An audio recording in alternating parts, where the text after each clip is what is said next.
best thing. Yeah, and I'm so sorry. I cannot sleep tonight. I need somebody and always. The six strange darkness comes on to one thing every time. And as I stared, I counted the webs from all the spiders. I forget the lyrics. Oh, wait, that's the wrong song. You said Fall For You, and I went with Blink-182. I was just going to ad lib, but, you know, the thing is... Trusting about tonight that we're not fighting. That's secondhand. It couldn't be that we have been this way before. I know you don't think that I am trying. Oh, there it is. I know you're facing them to the car. Oh, but hold your breath. Because tonight will be the night that I will fall for you over again. Don't let me change my mind. Lywood. That's high. To see another day, I swear it's true. Because a girl like you is impossible to find. Impossible to find. Ladies and gentlemen, Lance Hedrick, welcome to the coffee show. How you doing, Lance? What was my name? Lance Hedrick. There it is. You said Hendrick. I'm Australian. We can't talk properly. No, everyone says Hendrick. Take the N out of my name.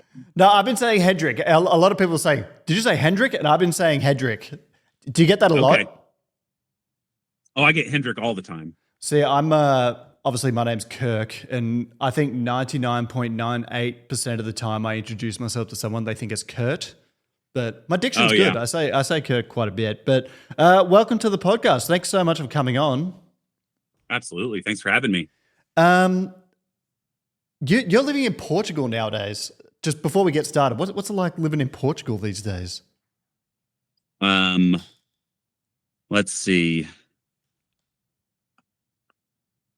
I was trying to think of a song, and my mind went blank. But it's absolutely wonderful. I love it. Been here about just over 3 years, and it's awesome. I don't know. It's incredible. And you're in Arkansas before? I was. Big change. Yeah, it is massive. But, I mean, the weather's probably awesome where you are. Is it hot all year round in Portugal? No. I mean, it's hot right now because I'm in my studio and the doors are shut and it's summer and it's cloistered. But, no, it's like 23 outside right now. In the summer, the hottest it gets is maybe 30 Celsius. And then the coldest it gets in winter is maybe 8. So in the south is where it gets crazy hot. North Portugal, it's easy. All right, well, let's get into some coffee stuff now. So I'll take my lanyard off. I was doing a bit of research about you and looking on your website, and it said that you were initially, in your early years, you wanted to be a professor in philosophy. So how did that all come about? And then Yeah, it's a long and convoluted story. What one would call an intellectual history is very boring, but it's very much, but at the same time exciting, just because it has so many twists and turns. But without getting too deep into it, because it's exhausting to talk about, I fell in love with. I was originally doing science. I was studying chemistry and biology, and was kind of in the pre-med route. Then I fell in love with ancient languages and philosophy and comparative literature and mythology and how it affected culture and politics, religion, all these things kind of turned into a soup. And I was really into all of it. And so, yeah, I got super into philosophy when I was about 20 or so. And I was at a point where I was reading like a book every 2 days of traditional philosophy up until I got to, the 1900s. So I got really into a lot of obscure trends in philosophy, I guess. And so, like, for people who enjoy name drops, because I don't feel like explaining all of it, but there was a trend that Slavoj Žižek recognized in like 2003 or so with a book called Puppet and the Dwarf that really intrigued me, listing off philosophers like Alain Badiou and Louis Althusser and Giorgio Agamben and even the playwright Piero Paolo Pasolini and a few others. But It really intrigued me. I started down this path of an interdisciplinary style PhD. I was finishing up my master's while I was in my master's program, I was doing adjunct kind of teaching, like teaching assistant, research assistant, graduate assistant for a couple of professors. One was finishing his PhD at Cambridge, and so I was helping him research. It was pretty boring. It was about John Locke, and I'm not a big fan, but I read the majority of his body of works for that. And the other one was working on ancient language translations. Very weird stuff. But I ended up visiting the UK, where I was going to go to school at Kent, met and spent a few days with the professor under whom I was going to study. And when I came back to the States, I had become so jaded by academia and the real conversations I had with this specific professor that I actually jumped ship and went full-time to coffee and became impoverished for a few years. And what's funny is that even just a couple of years ago, that professor reached out. He's now, I think he's at Yale now, and was asking if I'd want to return to school. And I was like, dude, you're the one who convinced me to leave it. So I was like, I got bad news for you, bud. Ain't no chance. Well, I find this is an interesting sort of context as to how you do your videos, because obviously a lot of your stuff is very, you clearly have a good understanding of science, and you were explaining just then that you started with science. My girlfriend studies dentistry, and before she did that, she studied biomedical sciences at the University of Toronto or something like that.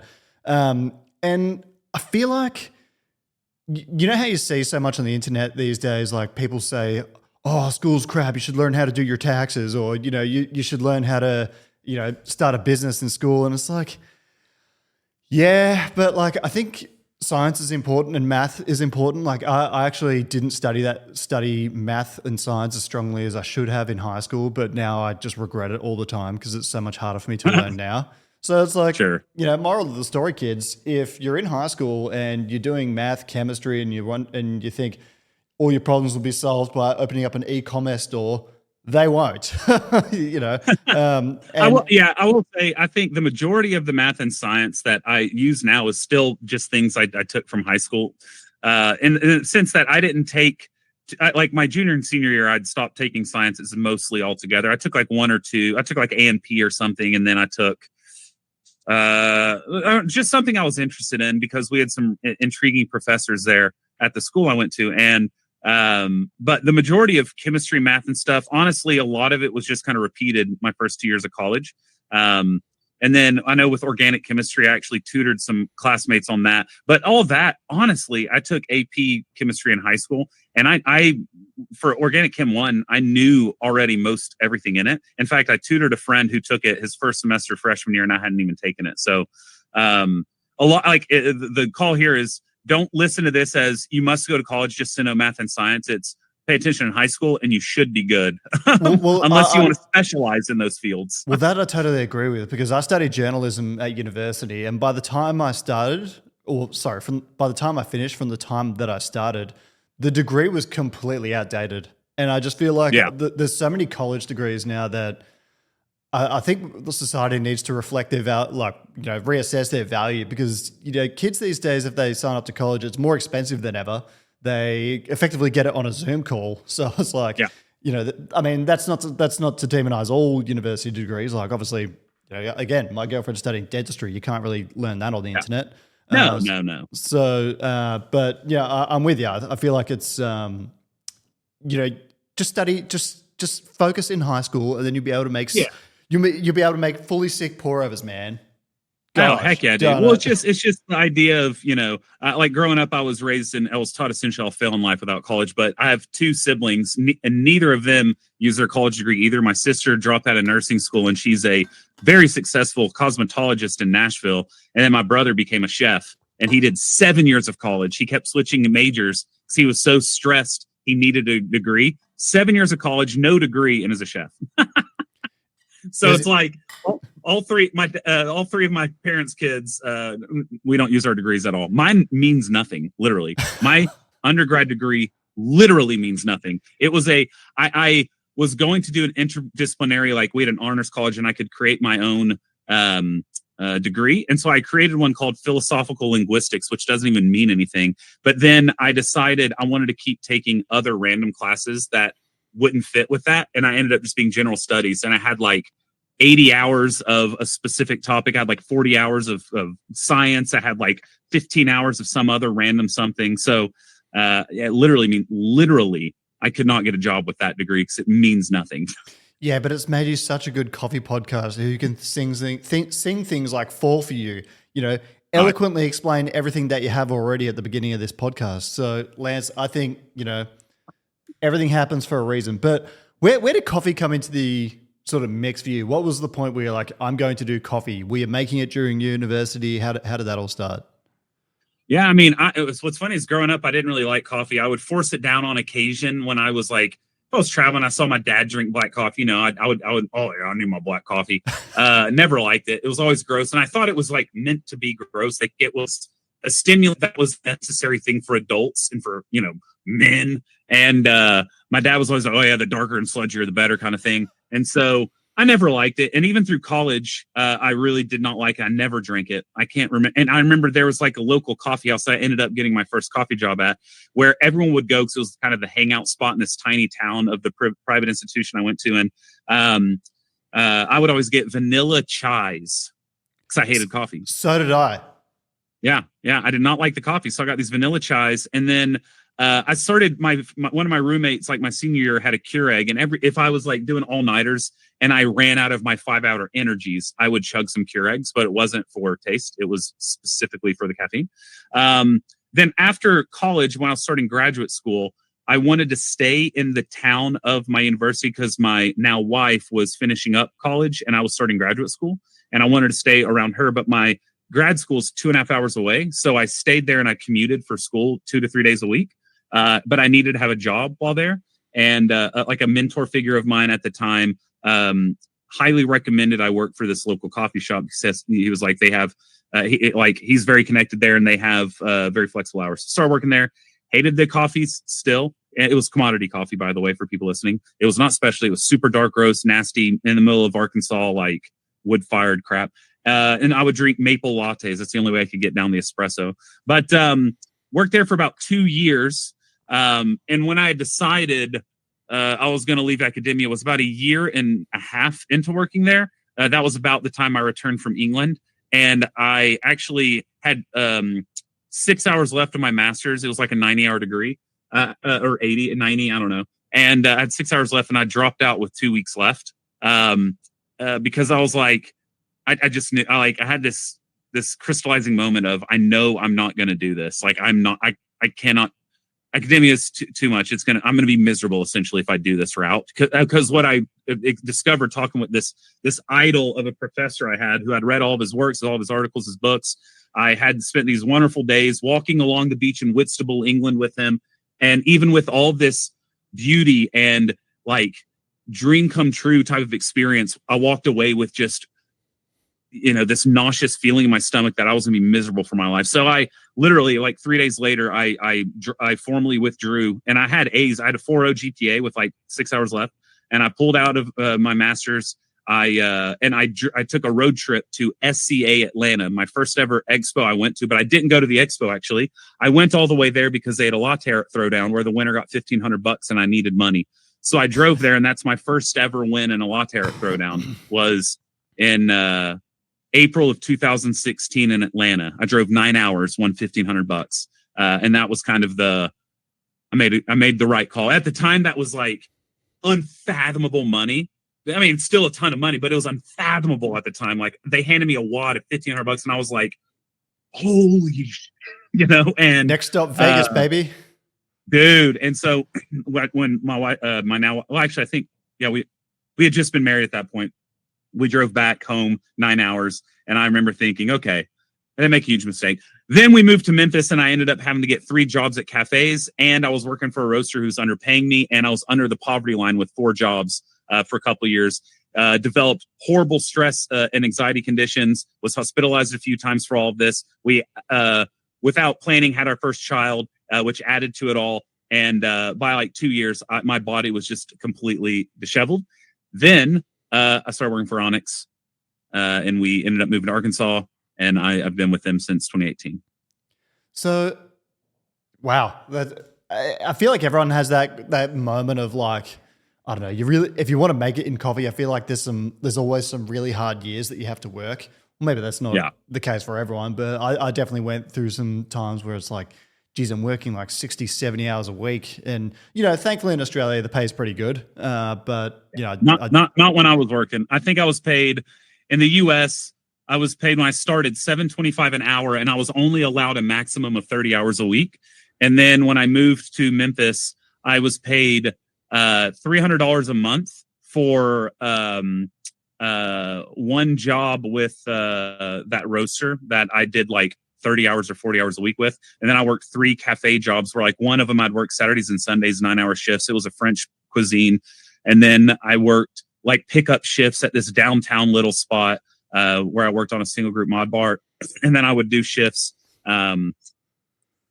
at just like random places. So there wasn't like a third cafe setting. It was like random. I would just pick up shifts when cafes needed it. And I would train local baristas whenever the shop would want to pay for that. I would go and train them for like $100 or something.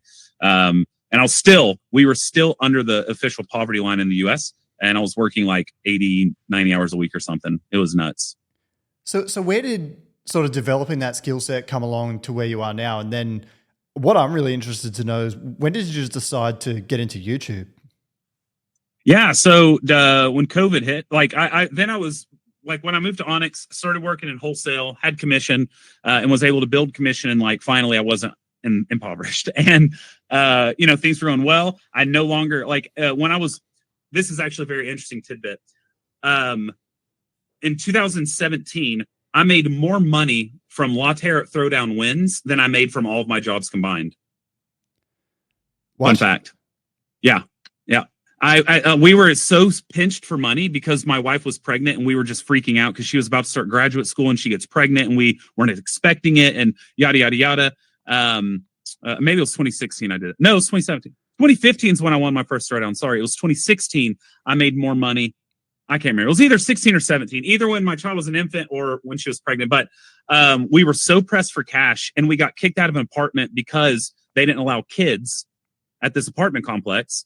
And when they saw she was pregnant, they kicked us out. And the only apartment we could find in short time was more expensive we can afford in Memphis. And so anyway, I was just freaking out. So what I started doing is I was, at the time, Barista Guild of America was really active, and they would post whenever throwdowns were across the country. And if I had like this math equation in my head, essentially, if it made sense, if the travel expenses and everything could be negated and I make $250 if I went and won, then I would go to it. I went to like 30 or something throwdowns that year. One of them, I like took a 25-hour trip to San Diego. Like I was there for like 22 hours and flew back because Slayer hosted a throwdown for $5,000. It was an 8-hour throwdown or something, and I won it, flew back. I went to like coffee fests, and I won a couple of those. One of them also had a throwdown that lasted 8 hours, so like 4 a.m., and the winner got a Linea Mini. I won that, and I sold it to someone for like $4,500. Yes. So I count that towards the winnings. And then, and then like this guy in Toronto, Canada, named Bruce Lee. No joke, that's his name, but he's been in coffee forever. He was opening a restaurant with a coffee program, and he was like, "What would the prize need to be for you to fly to Toronto?" And I looked up flights, and I told him, if it's $2,000, I'll come up. And I went up and won that one. So there was one year I won everything, but like I think I lost 2 competitions that year, and it was 2 of the 3 coffee fests. I think I just won 1 that year. It was crazy. But anyway, for YouTube, that was a sidetrack. I think that's a fun tidbit. Can I just say before you go on, it's kind of like 8 Mile, Eminem up there on the stage with the rap battle, spaghetti on the jumper. Oh yeah, defeat is not an option. Failure is not an option. Dude. People hated me because I took it so seriously. I'm not kidding. I hated throwdowns. I did not enjoy going to them because for me, it was survival. And this is why I got to a point where I got really mad I felt it irresponsible for people to host throwdowns that had like, for a barista, a kind of life-changing amount of money if they weren't serious about the judging. Because for some people, they're genuinely like, the people putting it on don't realize, because usually they're cafe owners or something that aren't worried about, these tiny paychecks, and then insurance be taken off, and then, all this stuff. Then they put up these massive cash grabs, and people travel in for it, and they're trying their hardest to win this money because they're relying on it. And then it's crappy judging. I get so mad now. I tell people, like, if you're going to put up a $5,000 prize, take 1,000 of that away and hire a very like qualified head judge that can deliberate if there's just a terrible call or something like that. I was horrible at those throwdowns, dude, because I didn't talk to anyone. I had earbuds in, because it was life or death, And But even in Melbourne right now, there's this lady called Junie. You might have seen her on Instagram, and she's got a kid now, and she just wins everything. She comes here and she just wins all the prize money. She's like so good at latte art, and like, I mean, by now she's probably put an extension on her house. You know, she's won so much. And then y'all got big prizes down there. Up in the States, it was normally you do like a $5 or $10 buy-in and winner take all. So it was never big sponsored money. Y'all got like $10,000, $8,000. There's this lady you would know, Jibby Little. So Jibby Little, she won this competition called the Australia's Richest Barista, prize money, 35,000 Australian dollars. And, you know, I think she started a cafe with some of those proceeds. And then her partner won the year after $25,000. So, no, I like, it doesn't surprise me that you're, and hopefully it was non-taxable income for you, all that. Hopefully they just gave you a lot of cash and boom. Well, they did, but then I got kind of, I don't know, I got nervous and I did.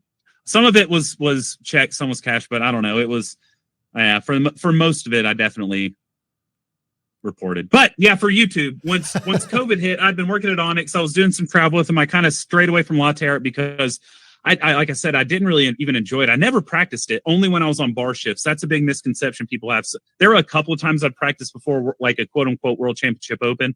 But for the most part, it was all bar shifts. But when I moved to Onyx, I didn't really do it anymore. I think I competed at 1 or 2 when I was there because some coworkers wanted to go. But what was I saying? Yeah, so COVID hits and all this commission, all these accounts I had been building up since 2018, they're going out of business or they're shutting down because COVID. And so the majority of what I make is commission. It's kind of like a waiter that works largely on tips in the US, right? They have a really low salary and they work on tips. Well, I was working on commission. All these shops starting to close and I see my wages going down and I am freaking out. I'm like, and then you read that New York Times article about the death of cafes or whatever that, you know, sent a shock into all coffee people, I'm sure. And I was like, this is my livelihood. I'm not qualified to do anything else. What the heck's going on? And then Breville and Williams Sonoma, because they partner, you know, Williams Sonoma sells Breville Sage. They reached out to Onyx and asked if Andrea would want to do some classes for home baristas during COVID, just to, you know, home barista courses. And she asked me if I'd want to join. And so Andrea and I, during COVID, were just teaching random home baristas with whatever machine they had on Zoom. And we did that like 2-3 times a week. We'd come in masked up. I would go to the training lab. She'd go to another room and she would facilitate as I would do the hands-on teaching. Well, I was by myself, but, you know, over Zoom. And we eventually got this sick Zoom setup because we were doing it so often. And Breville and Williams Sonoma were paying us to do this. And it was a very nice, helpful addendum to my income as we were going through COVID. And then by the end of 2020, early 2021, I'd gotten so many reviews from there were a lot of, you know, big publishers and stuff that were attending the class to do write-ups about it, what to do, you know, during COVID.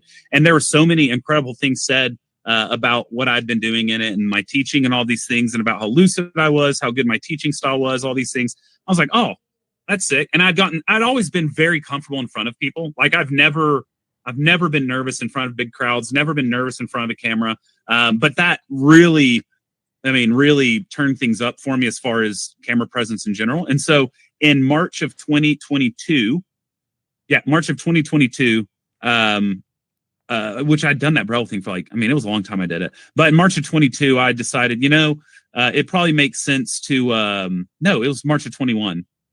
Yeah, March of 21, because I moved to Portugal in 23. So yeah, because it was just after 2020. So March of 2021, I talked with the videographer for Onyx, and I was just like, hey, can I run to your house and just film some of this, these lessons I've been teaching anyway on Zoom, just put it on YouTube. And my original idea was to put it up as free resources for baristas because, at least in the US, knowledge is kind of hidden in an ivory tower kind of thing where you'll get trained at a big shop or chain and they'll make you sign some sort of non-compete clause. You can't take their training elsewhere. You have to work hard to get trained to a certain level. You know, you're working cash register for 6 months before they train you, weird stuff. And I was like, screw all that.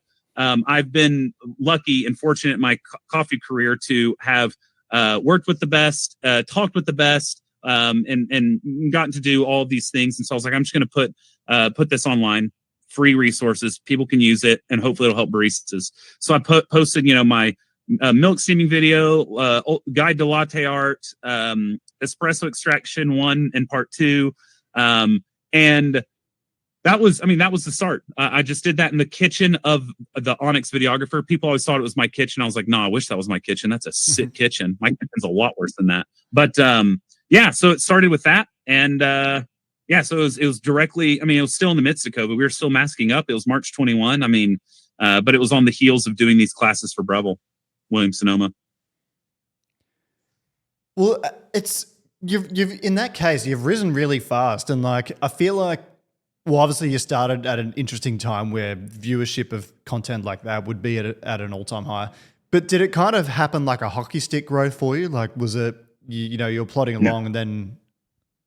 No, it's been pretty consistent the whole time. I've never had a viral video, meaning I've never woken up one day and gone, oh my God, that's crazy. Like, I've still never had that, which is fine. But for instance, Hoffman posted a video on deep frying coffee, and it's like he went to bed one night and the next day it was like 3 million views, which that's and it made the top 10 trending videos on YouTube. And I'm not saying I'd even deserve a top 10 trending, but my point is I've never even had a spike.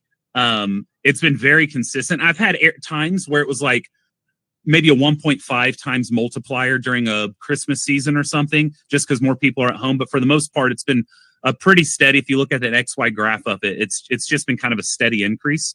I've not had anything exponential that's ever happened. Right at the beginning, obviously, but that's because I went from not having YouTube to having one, and I already had like 20,000 Instagram followers. So pretty early, I had 10,000 subs. But other than that, it's been pretty consistent. And what do you put it down to? Like, why do you think people watch or listen to Lance Hedrick? Because a lot of your videos are quite long form for YouTube. Like they are. A lot of people would say that, stick to 10 minutes or something like that. But you break it down, you take the time, and you have those long cuts. And if you really and I guess to add my own why I've watched some of your videos, like when I was opening my cafe, I was deciding between what refractometer to buy. And to me, it was really important. A refractometer is a really important tool for my business. And to anyone listening, that's something that calculates the strength of your coffee. And so I watched your video where you broke down refractometers. It was long, detailed. I was like, damn, that influences my choice in a really good way. That really informs me. So as a listener, giving feedback to you, that's my point of view. But do you think other people sort of have that perspective, or do you... What do you think? It's interesting. There's definitely a huge divide. It's polarized. There are people who get really mad when I do a 40, 50-minute video. There are people who want that every time. They want unfiltered Lance, just rant.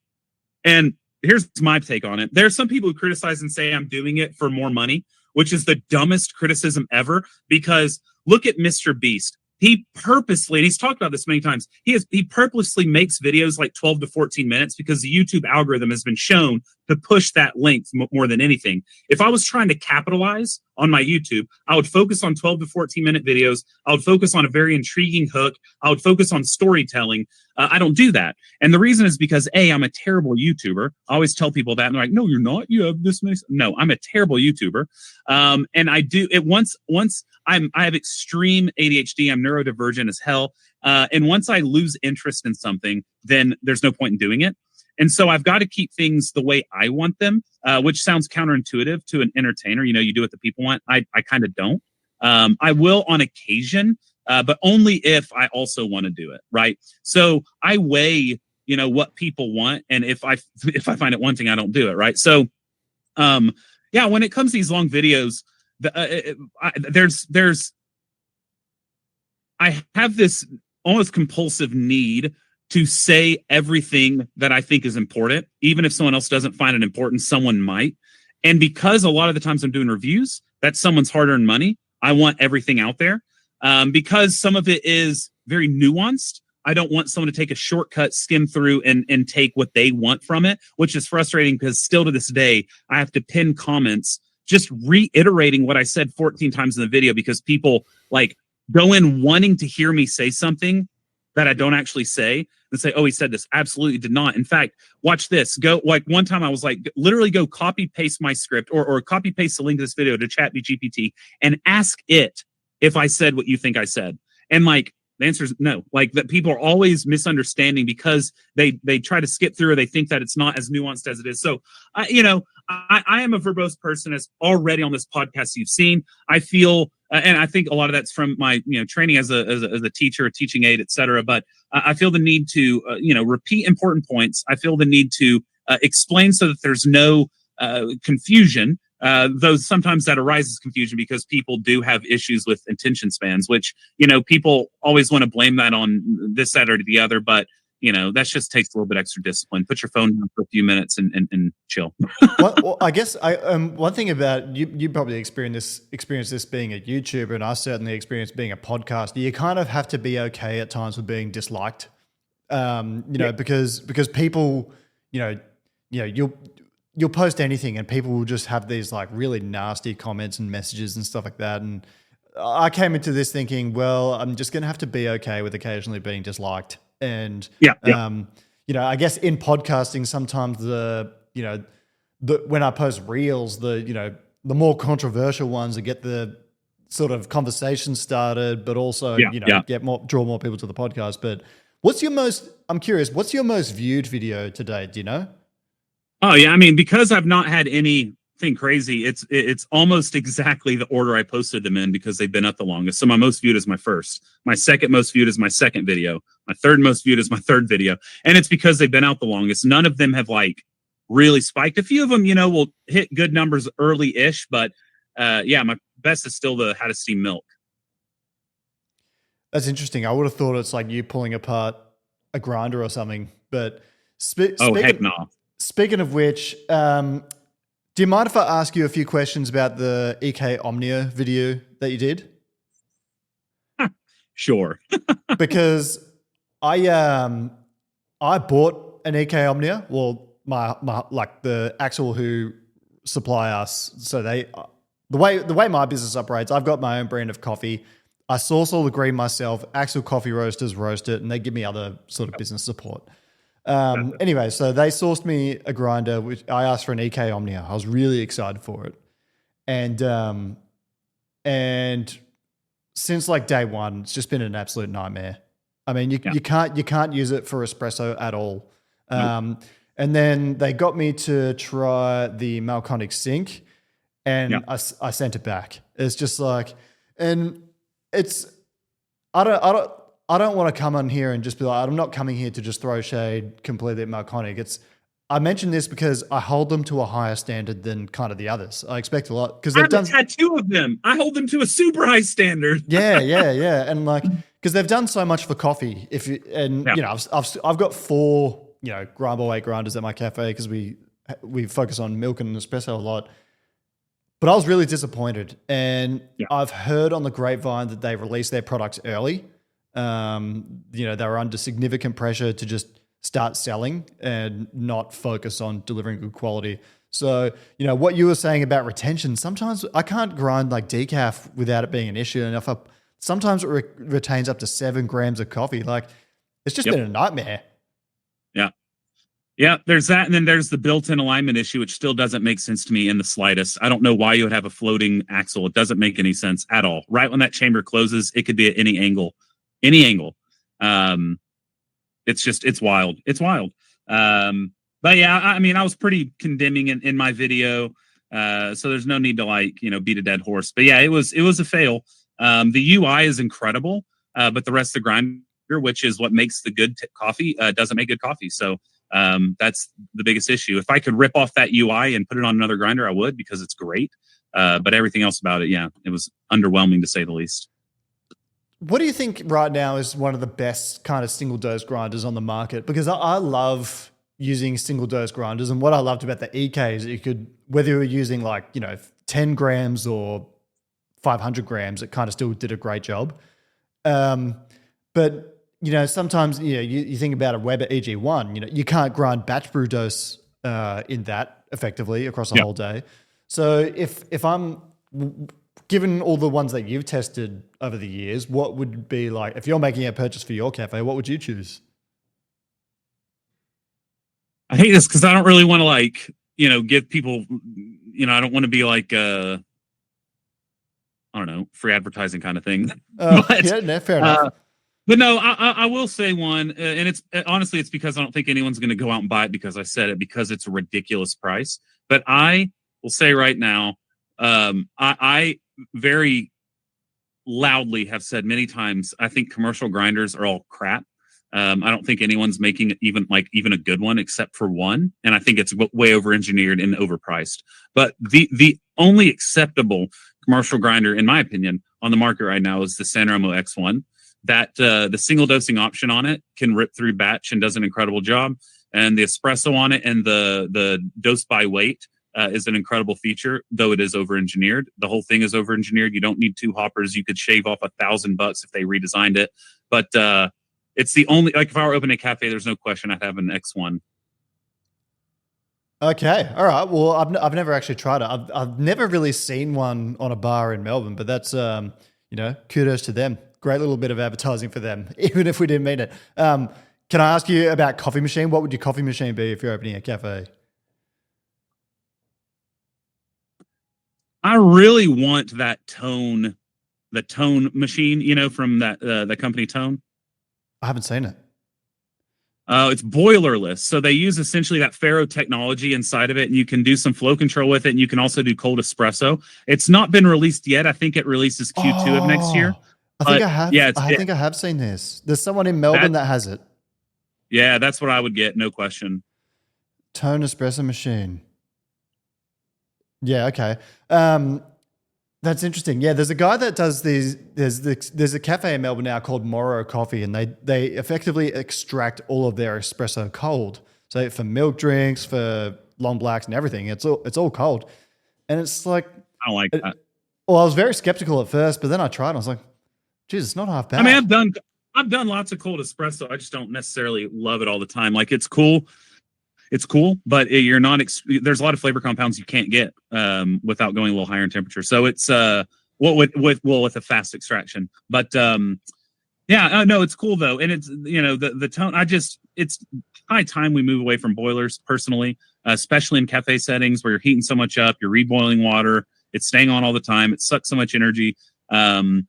But yeah, I really liked it. I got to play with it 2 years ago, I think, when they had a prototype model at one of the expos. I don't remember where, but it's in one of my videos on YouTube. It's super cool. If I were to do like a single group unit, and Tone didn't have a single group one, it would probably be like a Unica Pro. I love that machine. I think it is incredibly well built, like all stainless steel with a volumetric pump that is made in-house with a stepper motor on it, silent as all get out. It makes phenomenal espresso. So, those would probably be the two options there for me. One thing I was reading about something the other day, and I posted about it because I really fundamentally disagreed with it. And it was this article. I think it'd be an interesting perspective from you on this, but it was an article about whether, basically saying that specialty coffee only really ever talks to itself. We need to make things more accessible to the consumer. And I got to say, I really, like, if you asked me that 5 or 6 years ago, I would have agreed. But now I don't, because I feel like we've got content creators like you, and there's numerous out there. And I feel like a lot of businesses are actually kind of trying to, they see the opportunity with the home barista market because it's expanding. Would you agree? Do you agree with that sentiment? Because I kind of feel like we've never been servicing, the general public better. We can always improve, but I feel like we've never done it more than we have now. So the situation is that they're saying it's less accessible now? Well, basically, that specialty coffee only talks to itself, and it's like a little bubble where we only, drink espresso with a pinky up. And I'll be honest. I think whoever that is has their head up their bum. I think they're looking only at the competitive world, where I do think that happens a lot more often. So I think that's a tiny fraction. Well, I mean, it's proven that especially coffee drinking, has gone up through the roof since COVID. And one very obvious fact of this is what happened with one of the most traditional grinder manufacturers in the world, Malkunig, in 2022 or something. They released their first ever home grinder. La Marzocco, for the first time ever, even though they said they wouldn't, made a cheaper espresso machine. Granted, it's not that cheap, but they still did it because they saw a boom in the home market. There's all these companies that are pivoting to domestic products because the specialty coffee is booming. Not only that, but retailers that were able to survive COVID, their roasteries, they saw massive jumps in their retail sales because people at home were buying their coffee, and they pivoted their marketing to home enthusiasts and are trying to get educational materials to home enthusiasts who are just getting a coffee. So I think that is someone who themselves is insulated in this coffee world where they're likely just shouting at an echo chamber and haven't touched grass in a while. I love that.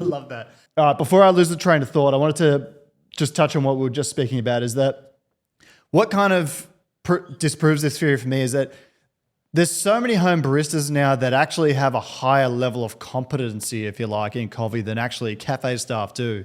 Like there's home baristas that will come and just chew your ears off for hours because they can make the coffee at home, but they can't really talk about it at home because their wife not or their colleagues or whatever.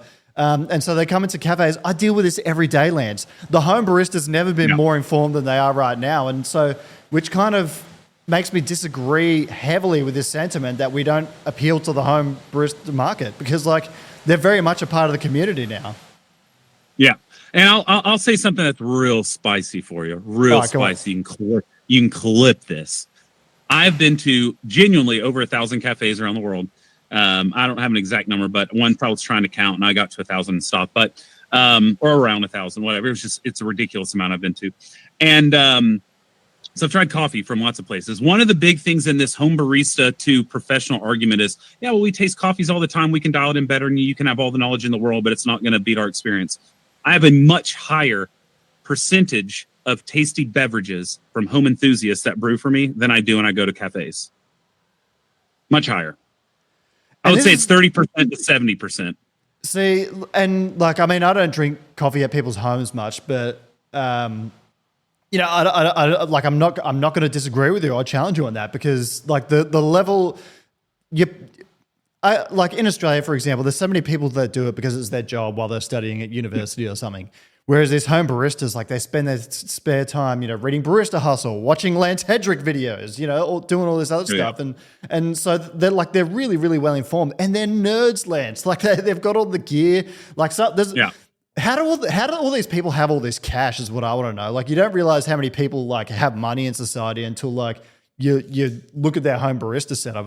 It's outrageous. But well, you also have to consider that some people just prioritize it over other things. You have some people that decide they want to buy a $25,000 car, whereas this home enthusiast might think it's more important to buy a $6,000 car and spend $4,000 on coffee things. So it's more about the exchange of what they're putting their money into. I know people with very low incomes, very, very, very low incomes who have great coffee setups, but it took them years to acquire, and it's very sensible setups. They will focus on hand grinders and high quality coffee, but they're making way better coffee than almost any cafe or world brewer competitor has ever made me.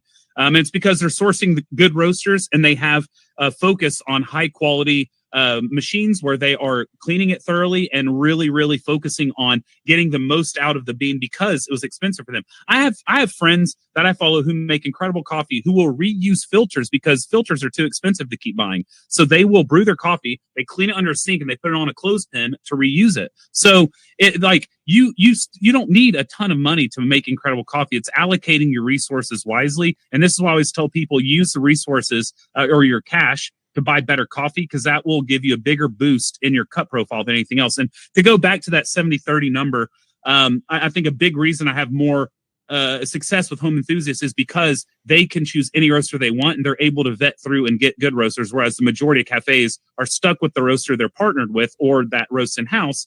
And most roasters in the world I've tried are not very good. So, maybe they're these baristas who have all this experience are being trained on, a lot of times less than ideal coffee. And for my palate, this is also all about my palate. Hello, because it was my subjective experience. But so it's really interesting. But the fact to tell people is, when professionals get, offended when I say that, across the board, I think home enthusiasts probably have a higher knowledge about coffee than professionals. The thing is when you're a barista, you are working 8-9 hour shifts, whatever it is. And all day you're tired. You have all these customer interactions. A lot of times you have Karens coming in that make your day horrible. You have a chore list you've got to do. You've got to clean nasty things. Yeah. And there are days you just don't want to drink that much coffee. There are days where it's like, just it's all such a big chore. It's to get a paycheck. And you're thinking about, oh, I can't wait to play COD when I get home. I can't wait to go, play paddle with my friends. I can't wait to go to the bar tonight. And those are things you're thinking about through the day. I've got a hot date tonight, whatever it is. Whereas these home enthusiasts, that Call of Duty, that hot date, that's coffee for them. So they're sitting away, doing data analysis at their 8 to 4 job or whatever. And they're just sitting thinking about, oh my God, I just got a UPS notification that my new, Gesha arrived. I'm so excited to go home and play with it. Ooh, what should I brew it as first? That's what they're daydreaming about. So their free time is filled with elective studying on their passion. Whereas baristas, the majority are not taking their elective free time to study and nerd out and explore and do all these things that make you arguably more knowledgeable and things like that. And this is why I try and emphasize this to people on the podcast so much, is that cafes are now competing against home brewers for market share in a way. And the emphasis has never, or the importance of making good quality coffee has never actually been higher than it is right now, because you're competing against these people that can just make it better at home if you don't do a good job. Well, so my pushback on that is this: I don't think it should be a competition, because the fact of the matter is, it's very rare for you to have a regular that comes in 7 days a week. And sure, you may have one or two, but the majority of your customers are coming maybe once a week, maybe twice a week. You're not really competing with home enthusiasts on that. Home enthusiasts will still do that. What people need to realize, though, is that for the majority of people, what they're making is good. It's good. They're flatty, they're a milk drink, whatever. That's great. Honestly, you don't need to do anything crazy. You're not going to win over a home like someone who's super nerdy about coffee. You're not going to get all of their business. That's never going to happen. Even if you make the best coffee in the world, even if I was a barista there, making the best coffee in the world, because obviously I do, I'm not going to steal 6 days a week of brewing from that person. They may visit once a week. So I don't think the competition necessarily should be with homebrewers. What I foresee the future coming to be is maintaining a high quality milky program, still having, some single origin options or pour over options, whatever it might be for the coffee curious. But for those coffee nerds, the way that you actually profit off that is by having a huge retail selection. I think the most successful cafes I've worked with and that I've consulted before and that I have, experience with are those that will carry 8 to 10 different roasters from around the country, around the world. And they sell, you wouldn't believe how much coffee they sell. There's one in Hawaii. It's a tiny cafe. 95% of their sales come from retail coffee because they stock 200 bags a day from roasters all over the world. You have that in Amsterdam, the most successful cafe I know there that goes through a crazy amount of drinks. They make even more money from retail because they stock 7 or 8 roasters. And they just, whenever you have that in a city where there's a high concentration of coffee nerds, they would much prefer to go buy it local than pay shipping costs or duties for international. And so I think what people are overlooking, even roasters can feature other roasters. I think that's a cool concept some people do. And you are going to be able to get back that business from home brewers because they need coffee. You need money. You can import and get a wholesale price and still make money on something they'd pay more for if they ordered it online. So I think that's kind of the next stage, is not necessarily competing with the small minority of home enthusiasts, but to complement them by getting them what they need, having filters on the shelf, having some kettles on the shelf, things that they need that they'd order from Amazon, or they could support their local cafe. So the issue now is people are always out of retail, or it's just their roasts, or they just have 3 different options because they don't want to serve another roaster and they're low on green.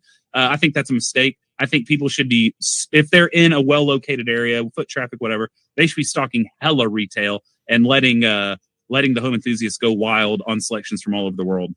And I really want to do this myself one day, so I'm probably giving away the idea so that someone else can have it right now. But in the name of good podcasting, I don't understand why some of these distributors in countries don't just set up a retail store where a customer, for example, say I'm in Melbourne CBD, and if there was one of these big coffee gear suppliers that operates entirely online, it would be super fascinating for them to set up a shop in Melbourne where literally people can go and sample all of their gear. And it's not a coffee shop where they sell cups of coffee, but you can go and make a coffee and give that experience. Like, yes, a So lot of that people buy stuff online, but I think there would be so many people that would go there, get the feeling, get the breakdown, not like, still have to watch a Lance Hedrick video, but, get no, like, there's a guy in Paris that's doing that, and I've seen this idea pop up a lot. But the one I've seen it actually in practice is there's a cafe called Bonjour Jacob,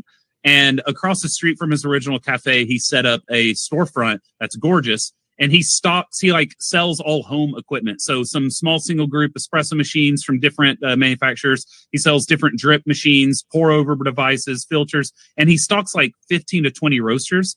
And the whole place is essentially a showroom, use room. You can go in, you can brew your own coffee. He has a kitchen setup with like normal dimensions of cabinets. And so you can take the machine you're wanting to try, you put it in there, you see how it looks under a normal cabinet dimension, and you get to brew coffee. And then they also, it's also like a brew by the cup type of cafe. They don't want high traffic there. That's why they did it across the street from their cafe. If people just want a cap, they go across the street. But if they want to try a coffee from one of the 20 roasters they're featuring, if they want to try out a machine, they have that capability in that store. And I think that's a brilliant move. And I got to visit it before they opened. And I mean, I don't know why that's not more of a thing. I know it would be crazy successful in places like New York, Paris, Berlin, Frankfurt, London, Melbourne, Sydney, all these big cities like Bangkok and Tokyo and all these places. It would be incredibly successful. Even Johannesburg, there's a huge scene in South Africa. I mean, it would be crazy successful in any of these areas because so many people simply don't have, honestly, one of the most, I'm forgetting even like Philippines would be incredibly successful. The coffee enthusiast, shout out to Philippines, by the way. I have lots of good home enthusiast friends in the Philippines. One is actually the one who had me discover the ZP6. He sent me a ZP6 hand grinder, and now it's like one of the hottest hand grinders on the market. But Philippines, shout out to them. Their home enthusiast community is nuts. But yeah, so doing something like that, I think would be super helpful to the growth of more purchasing retail from cafes. So that's money cafes need. You're not going to get 5 pour overs a week from a home enthusiast. That's never going to happen. It never was going to happen. So you might as well get, some money on the profit margin from a retail box or retail bag. I 100% agree. I wanted to ask you a little bit about your health journey. So you have recently gotten jacked, have to remove the doors and walk in sideways territory. It's true. It's true. What sparked your health journey? I mean, so growing up, I've always been around, it's hard. I've always, with ADHD, neurodivergency, I've always gotten overweight, gotten thinner, gotten overweight, gotten thinner, and I can bounce back and forth between 20 and 40 pounds in a single year without doing anything special. So I was, I would say, I had gotten down to like where I am now right before COVID hit. Then COVID hit and I gained a lot of weight back, and then I lost some of it and then gained it back even more. And I don't know. I last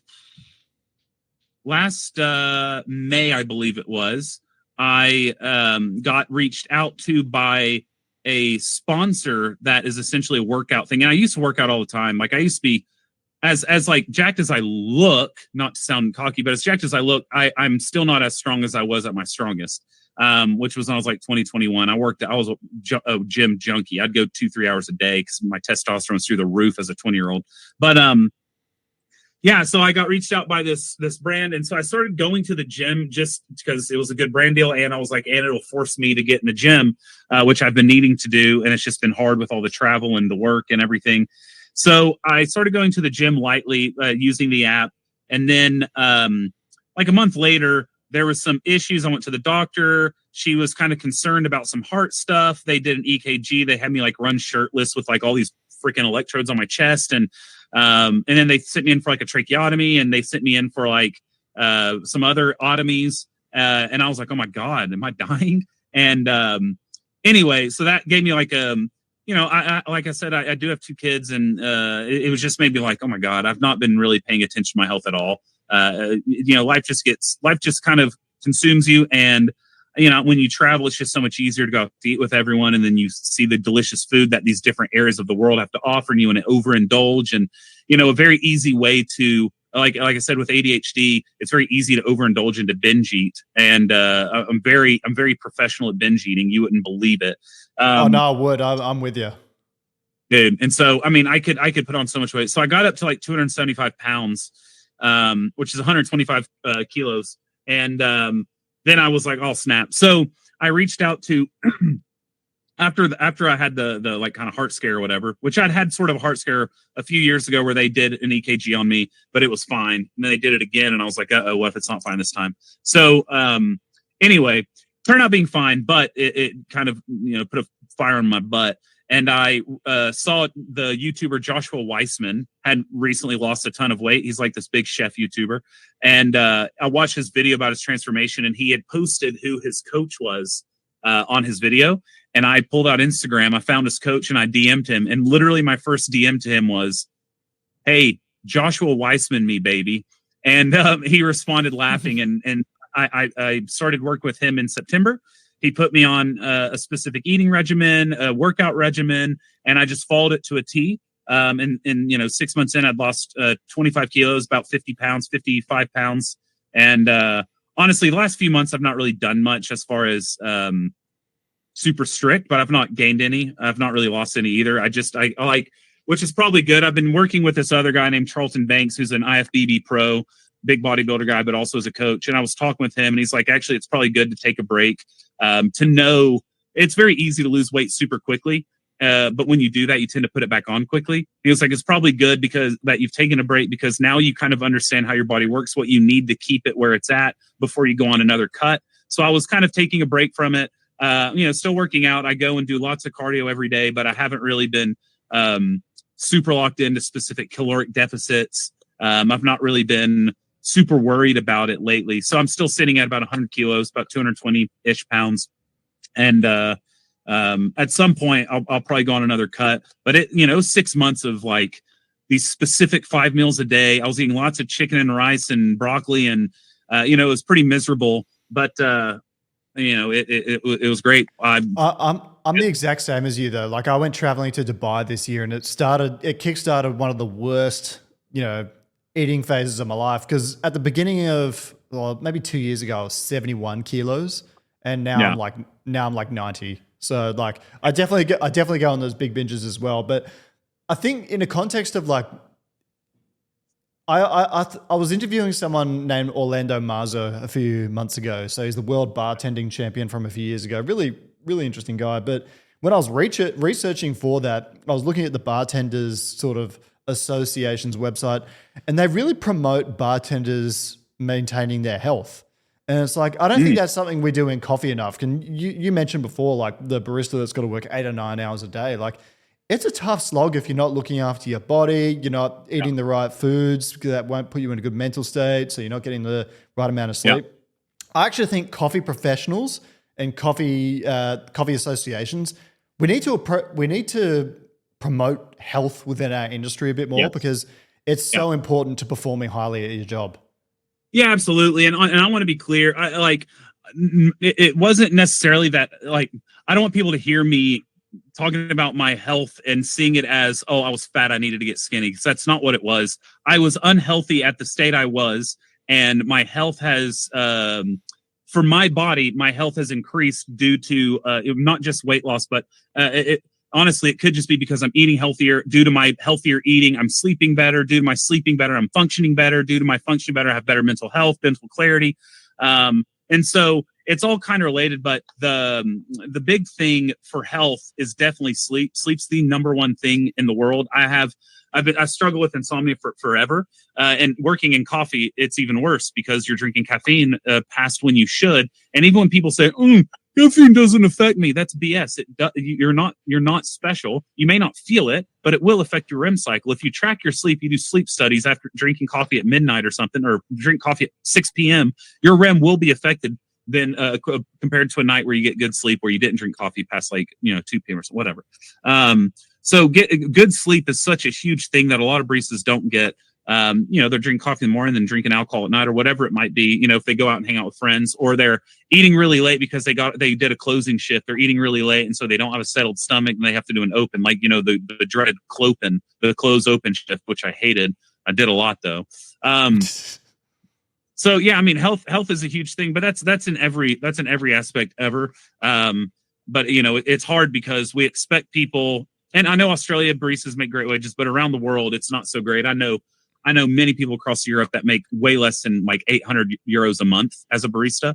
And so like health is also an expenditure that is difficult to afford unless you're very, very, very, very, very skilled at, you know, budgeting and ensuring you're getting the right things and having time to food prep with cheaper ingredients and buying things in bulk and being able to foresee. So it is a difficult thing. And I want to empathize with that. I have been privileged to, my wife is a registered dietitian and she helps me prep my meals. She does a lot of the stuff for me so that I can kind of just heat up food and eat.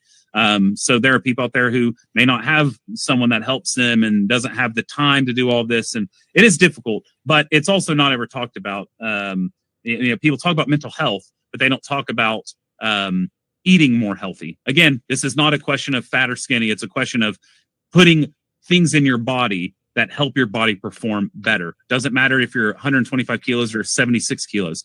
It matters on what's going in your body. So yeah. That's a good segue into what I wanted to talk to you about next, which is golf. Yeah.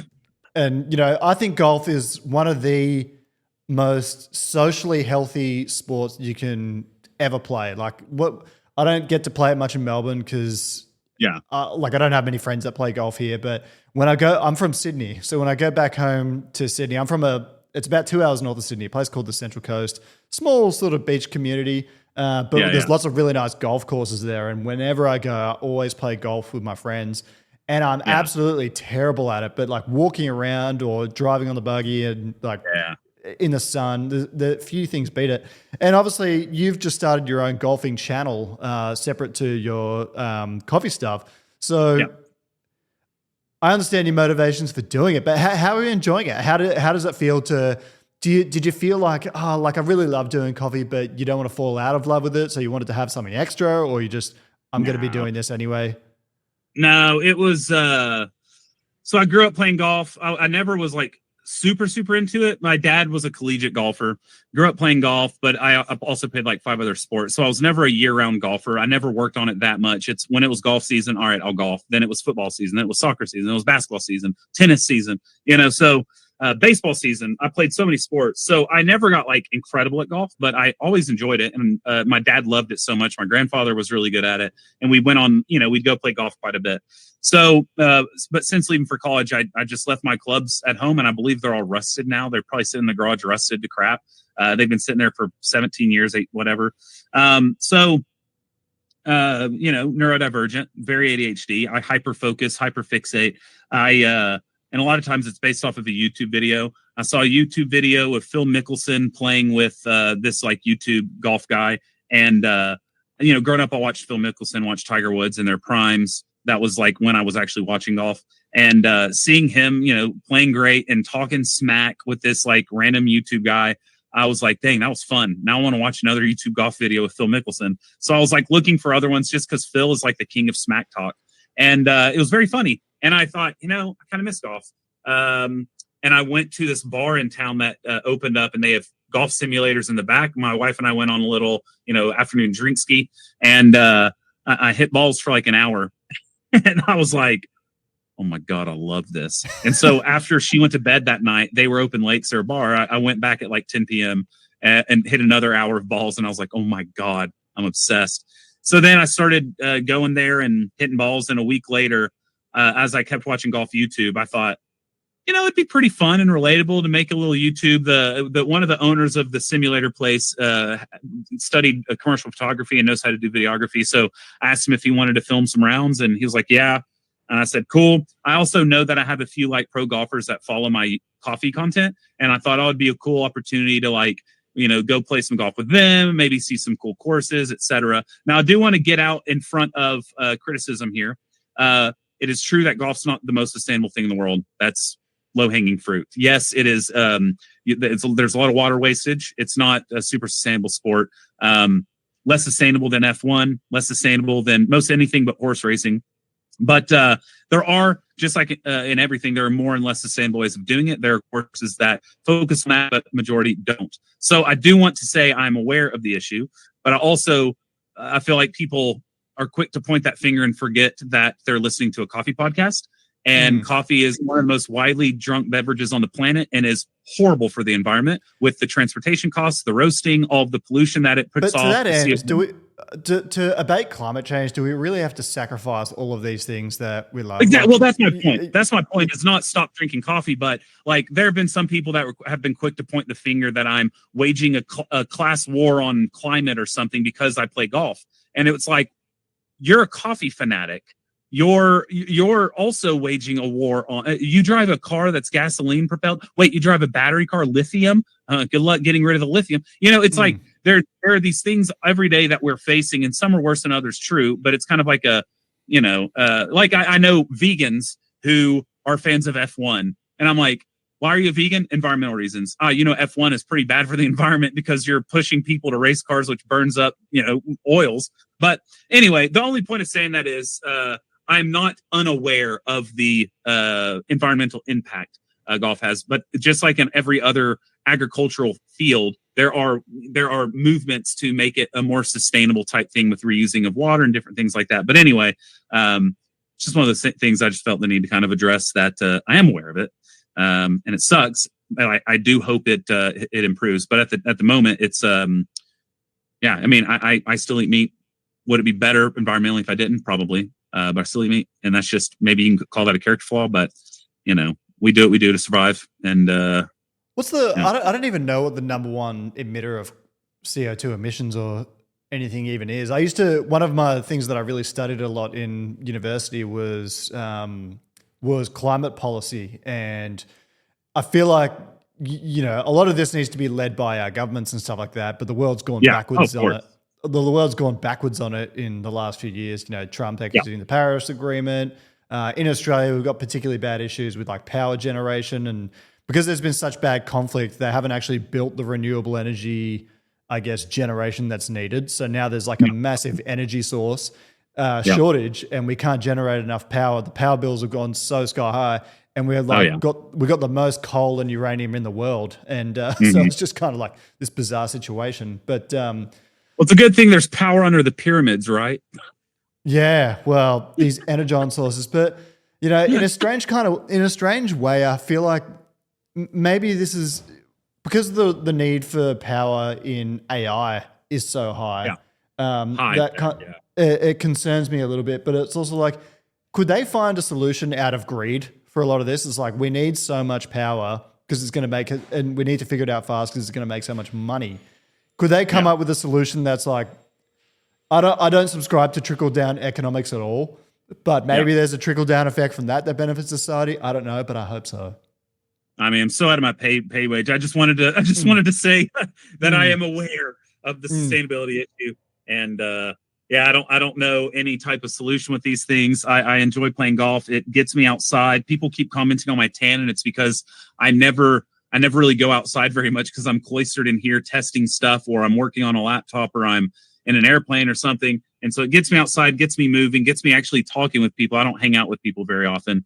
And so it's a very good thing for me. And, I enjoy it. I am excited about the contacts I've already made in the golf world, and excited to bring some fun content. But also one of my big things, and that one of the big reasons I did it is because one of my biggest desires with my coffee YouTube is to bring more people to specialty coffee. And that's been what I've talked about so many times on my main YouTube. And I think there's a huge overlap with golfers and drinking coffee. I know there is. And so to be able to, in every video I brew coffee and I discuss it on a pretty in-depth level, discussing what I'm doing. So every video I brew coffee, and I will also, I have big plans with it as well for coffee style videos, with golf pros who drink a lot of coffee. But so the idea is to make people aware of this, this other niche, because, if you're in the golfing niche, you're a niche type person, and you might as well jump into coffee as well. So there's some kind of big name people in the golf world that are really into coffee that I'm talking with about doing videos with, and hopefully bringing this idea of, specialty coffee and what we're doing in this weird rabbit hole to more people. So that's kind of always my thing. When I was talking to Pepe Hihon from Pica Soledad about, he said, brother, can you make like 10 other YouTubes of you doing random stuff to bring more people to coffee? I was like, man, I don't got time for that. Well, this is the thing. Like, and I made a video last night about the best of Panama auction that's coming up and why I think that to fill everyone in, Hacienda La Esmeralda, it's probably like the most storied coffee farm in all of coffee. Oh yeah, they won the Triple Crown at the best of Panama. So they're the best washed geisha, the best natural geisha, the best Lorena, best varietals category, which they used a Lorena for. And I think it's going to go their wash lot, which scored 98 points. I don't know if there's ever been a coffee that scored that high. No. I think it'll go for $20,000 US per kilo. The current record's 13,000. I think it'll go for 20 above, because obviously the quality is so high. I feel like the brand recognition is so strong. But to what you just said, the demand for coffee globally has never been higher. Like people just can't get enough of this stuff. I mean, I see some people write that like, matcha is overtaking coffee. It's like, oh well, no, not really. Like the coffee is drunk enormously worldwide, and for those reasons, I feel like that record's just going to get absolutely shattered. I don't know. It's probably not something that you delve into a lot, but do you agree? Oh yeah, I mean it's the records. I will say I feel like that's a little disconnected from the reality of the normie coffee consumer. There's definitely infighting in the coffee buying world of who can buy the most expensive. There's a lot of that in different cultures around the world of having the best, and at any cost it's worth it. Because like I love Esmeralda. That's some of my favorite coffee ever. I've been still sipping almost daily Tumaco Geisha that we bought a decent amount of in Onyx EU. But there is no way there will ever be a coffee made that's worth 20,000 a kilo. There just isn't. That's a ridiculous price, and that's not due to a higher demand globally. It's due to a higher demand competitively of who's going to get the most expensive coffee.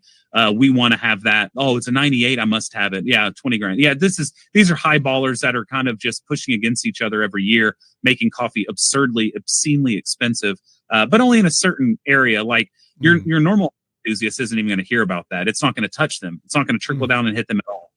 So. It's just a few farms that are benefiting from that. I would much prefer that lot get 1,000 a kilo, and then they spread the other 19,000 a kilo to other ones getting 5 a kilo. So, I mean, it's interesting. I'm just not a huge fan of, crazy amounts like that going to like these famous farms, because I'm sure there are coffees out there that are almost, if not just as good, that are going for 8 a kilo or 15 a kilo, and there should be more attention paid to those. But, whenever someone has the capability to run a social media, when they have the capability of upkeeping it, speaking English, all these things, they had a heads up on the competition when it comes to these big international auction systems. Well, so that's how a lot of these Panama producers operate. Like they're at trade shows promoting their coffee abroad. Like it's not accidental. Like they position themselves to be able to sell their coffee like 100%. This. And it is among the best of the best. So sure. So, well, and they've been Esmeralda has been doing it for over 20 years, right? They've been doing Geisha and selling it for high prices. They were the original high price over 20 years ago. So it's there's a history there, no doubt, and there's shared knowledge among it's just a difficult thing to talk about because. You have these crazy prices going to the same farms like every year, and then you have all these other incredible farms of similarly hardworking people with fantastic coffees that are getting same prices as now commodity coffee. And so whenever I hear these, I get like depressed when I hear these huge numbers. Well, this is where I feel like the new CVA system is actually a good thing, because we value so much quantifying coffee as a score. And like when I want to assess the quality of something, being able to quantify it is definitely important. But this is where I think this new coffee value assessment actually is good, because if you're a 90-point Panama Geisha compared to a 90-point Burundi, like people are always going to go for the 90-point Geisha. But if you're talking about flavors and like, if a lot of people cup the two coffees next to each other blind, then they might go for the 90-point Burundi, but it doesn't have that brand status.